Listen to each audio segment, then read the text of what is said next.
Obrigadão aí pelo convite, Léo. Tudo. E acho que gostei bastante também do tema, né? Falar de design invisível, porque acho que tem oportunidade aí para a gente falar o que é de fato design. Então, acho que quando a gente fala de design, ele é um termo que, principalmente aqui no Brasil, acho que isso é uma termologia aí que a gente traz do inglês para cá, enfim, e fica sempre associado a uma área, algo específico que está no visual. E, na verdade, o design ele vem muito da questão de projeto, do planejamento, um processo para aquilo. Então, o design, quando ele é um design bem feito, ele acaba que ele é imperceptível, ele é invisível, de fato. Então, o design ele vem para resolver um problema, vem para trazer solução para alguma coisa. E, normalmente, quando a gente não percebe, a gente está usando uma ferramenta, algo no sentido de que acaba sendo um processo bem fluido ali. A gente fala que foi um processo de design, uma construção que foi muito bem feita, porque acabou sendo bem fluido e não foi e ele foi transparente ali para quem está usando. Seja na publicidade, né, propaganda, porque se a gente pega, seja sei lá, um banner aqui qualquer, e se a gente consegue focar no conteúdo que ele está passando, e não no layout em si, o design ele cumpriu o papel dele. Ele deu peso para o conteúdo dali. Você né? deu um exemplo do banner, eu achei sensacional, porque eu falava muito com a equipe, até do Social Bank mesmo, falava muito com a equipe o seguinte: todo material que você vai fazer gera uma experiência. O banner gera uma experiência. Você vai chegar, se deparar com aquela informação. Qual a experiência que você quer que a pessoa tenha com ele? É um incômodo? É uma aceitação? É uma conexão? Qual é a experiência que você vai gerar? Então, o banner pode ter considerado nele uma experiência integrada. Então, eu acho que isso é muito importante. Dentro do que você falou também, veio uma coisa muito, muito massa que veio na minha cabeça, né? De uma professora que eu tive, fazendo design gráfico, e eu tive uma professora que a gente tinha um aluno, um colega de classe, que ele era surdo. E ela deu um exemplo disso, de que ele ser surdo nada impedia de trabalhar com design gráfico, porque o nosso trabalho está muito mais relacionado às questões visuais. E naquela época fez sentido para mim. Faz sentido o que ela quis dizer, porque até a gente estava estudando design gráfico mesmo, então é uma questão bastante visual. Mas quando a gente começa a explorar mais a questão do design, você pode ir muito além. Então, um cara surdo, hoje, tenho certeza que com o design ele consegue projetar muita coisa que eu não conseguiria, porque eu não estou na condição dele. Certamente. Cara, engraçado você falar isso agora, porque esses últimos dias aí, teve um podcast do Flow, que o Whindersson Nunes, ele foi lá, né? Depois de muito tempo, depois de muita polêmica lá, o Whindersson Nunes foi lá falar com o Igor, enfim. E no meio do podcast, o Whindersson Nunes ele fala de um projeto dele, acho que da Tron, tem uma escola de robótica que ele investiu, que ele é sócio lá, na verdade.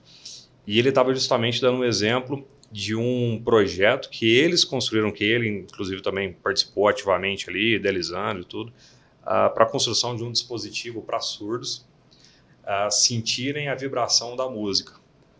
Então pegaram como exemplo, acho que uma menina chamada Maria Rita, tanto é que o dispositivo ele chama MR agora, porque ela, enquanto surda, enfim, ela meio que conseguia apreciar, digamos assim, a música pelas vibrações.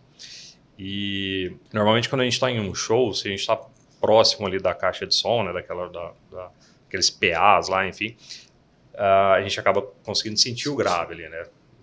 E quem está no fundão lá não consegue. E aí eles criaram um dispositivo para poder passar essa sensação da vibração do som, um dispositivo que capta ali a música, enfim, e passa a vibração no corpo. Então, é vestível ali, enfim, e fizeram uns testes ali. E foi muito engraçado, e é muito dessa questão que a gente fala do processo do design em si, porque no podcast, o Whindersson ele fala do processo de criação, que eles tiveram que fazer pesquisa, entrevistar pessoas, fizeram um teste também para validar aquela hipótese, enfim, pegaram pessoas com 80% de deficiência auditiva, 50, 10, fizeram com várias pessoas ali, levaram para o Rock in Rio, inclusive, ali, para poder fazer essa validação do dispositivo. E aí entenderam assim, que o tanto que aquilo era uma questão até de acessibilidade e inclusão, porque aquilo meio que permitiu uma pessoa surda curtir o Rock in Rio ali. E aí até tem um vídeo legal, depois vale a pena assistir, da Maria Rita mesmo, curtindo o Rock in Rio ali no show. E foi bem assim, o Whindersson Nunes, um influencer, enfim, falando sobre como foi o processo de construção desse dispositivo, nesse negócio de robótica que eles têm lá, e que foi todo, assim, o processo de design mesmo para construir esse negócio. Né? E não é o design só do dispositivo, mas é como chegaram na solução desse problema também. E o que ele resolve para as pessoas que estão lá também. Né? Não, um que eu ia complementar, que acho que traz um aspecto bem generalista sobre o design, até relacionado ao design gráfico. O projeto de identidade do Rio 2016, que a Tátil fez. Se você pensar, ele tem todos os aspectos possíveis do design. É muito comum a gente chamar de design sensorial, né? Mas eu acho que é isso, tentar olhar todas as esferas possíveis. Então, tem um visual muito massa, mas ele é muito além disso. Então, ele tem o tátil, que é o que eles sempre tentam fazer, né, dentro da Tátil Design.